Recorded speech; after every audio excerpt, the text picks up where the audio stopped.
Victor Emmanuel, an artist and a York University alumni in the Fine Arts Department, to make a very special presentation to Navi. So can you come up and...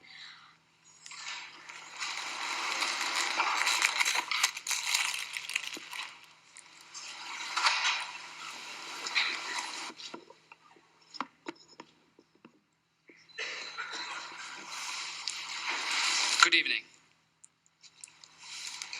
My name is Victor Emmanuel.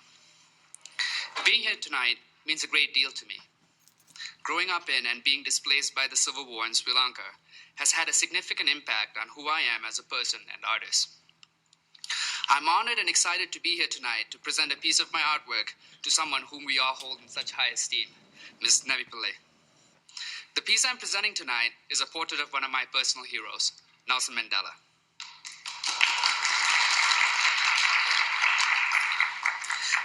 Nelson Mandela, like so many in his generation, was born into the world a second-class citizen in his own country.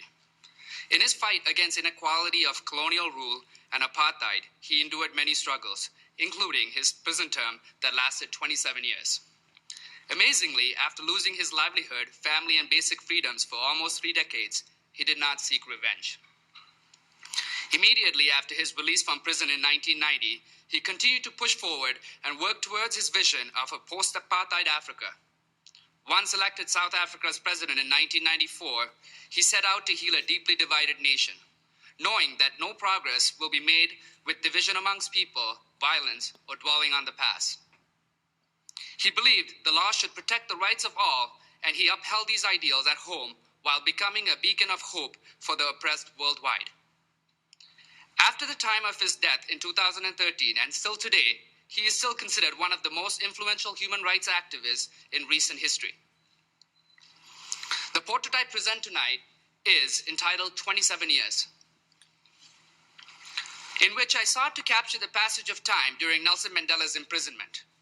I found this period of his life to be especially interesting because, in many ways, his physical changes are symbolic of the evolution of a larger social and political metamorphosis.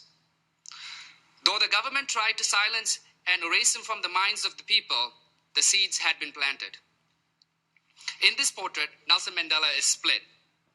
On one side, the person he went in as, and on the other, the person that emerged. The black and white side shows him at the start of his sentence. Behind him, anti-apartheid clippings illuminate the increasingly violent struggle for freedom from apartheid rule. The color side depicts him at the time of his release from prison, signifying a symbolic rebirth and the first seedlings of a more just and equal South Africa. To me, Nelson Mandela transcended the confines of his surroundings and gave symbolic voice to those subjugated under unjust law. His work helped to build a social and political movement that would, through open democratic elections, paved the way for legal change. I believe Navi Pillay summed it up best when she said, "He turned it all around with words. He told us to throw our spears and guns into the sea. He told us to set aside our desire for vengeance and work for a South Africa not free of racism, but free of all types of discrimination. He showed us that a better future depended on reconciliation, not revenge." Nelson Mandela set a high bar among world leaders. His significance was not limited to his political achievements or the struggles he overcame personally. His significance was his ideals, and how he chose to uphold them in the ways in which he empowered people to do the same. In my eyes, Nelson Mandela is akin to a farmer, recognizing that the seeds sown will not produce a crop without patience or nurturing. The seeds he planted in the struggle for justice and equality were many, and these seeds have produced new seeds that are still growing today. One of those seeds is the reason we are all here tonight, Ms. Navi Pillay.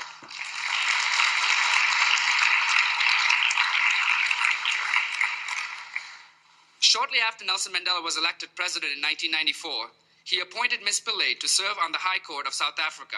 In my mind, I imagine Nelson Mandela considering his nomination to the court. I imagine him wanting to plant seeds that would uphold his vision of a just society without prejudice or vengeance. He would have admired Navi Pillay's work as a disenfranchised non-white female lawyer who, under apartheid law, dedicated her work to advancing the rights of those with no voice. He would have known that during all of the years he spent in prison, she had been actively involved in progressive social and legal change. From exposing torture to running shelters of victims of domestic violence to co-founding the international women's rights group Equality Now, Navi Pillay had paved her own way in the fight for freedom. She was the champion of the underdog, and Nelson Mandela saw that in her. I imagine he admired her as someone who sought to fight using the law and never letting the circumstances negatively influence her course, even when it personally affected her. She reacted to injustice by continuing to be an agent of change and progress, by inherently knowing what was fair and just, and by staying focused on the task at hand. I imagine he knew that this seed, who had thrived even in darkness, would create a more just world if given the room to grow. He knew well before the rest of us that Navi Pillay would hold us all to a higher standard of humanity, and that is exactly what she did. Now, over 20 years after first being nominated to the High Court of South Africa, we have all reaped the fruits of her labor. Her work extended beyond borders and above political jockeying. Navi Pillay has done far more than defend human rights. She has broadened the scope of how we define them. As she retired from her post in the UN's High Commissioner for Human Rights in 2014, this is what those who worked with her had to say. You gave human rights a different ranking, a larger importance in the world. You were the voice of the voiceless, of those who could not make it to the centers of power or to the Human Rights Council. But you spoke to truth without power. But you spoke to truth to power without fear, and you are now the champion of human rights, our champion. There is no greater honor that I can think of than being able to give this piece of my work to someone who I have come to admire as much as Nelson Mandela himself. Please accept this portrait as a small token of my gratitude for serving as an advocate for all of us. You have become a lighthouse for humanity's commitment to human rights and the standard for which we should hold our leadership to. When I think of you, I think of something that you once said about Nelson Mandela. You said, his life is a true testament of what can be achieved with the strength of character and personal commitment, both in the lives of individuals and nations.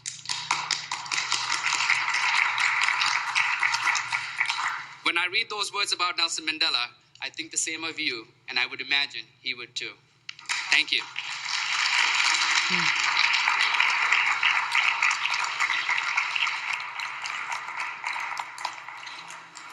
Wow. Are you sure?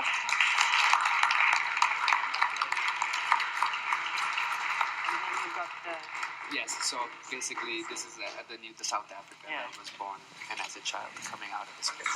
It's excellent, Victor. Thank you very much. You're very welcome. Deeply, deeply. I can't think of anyone else that I would want to have this speech. Thank you.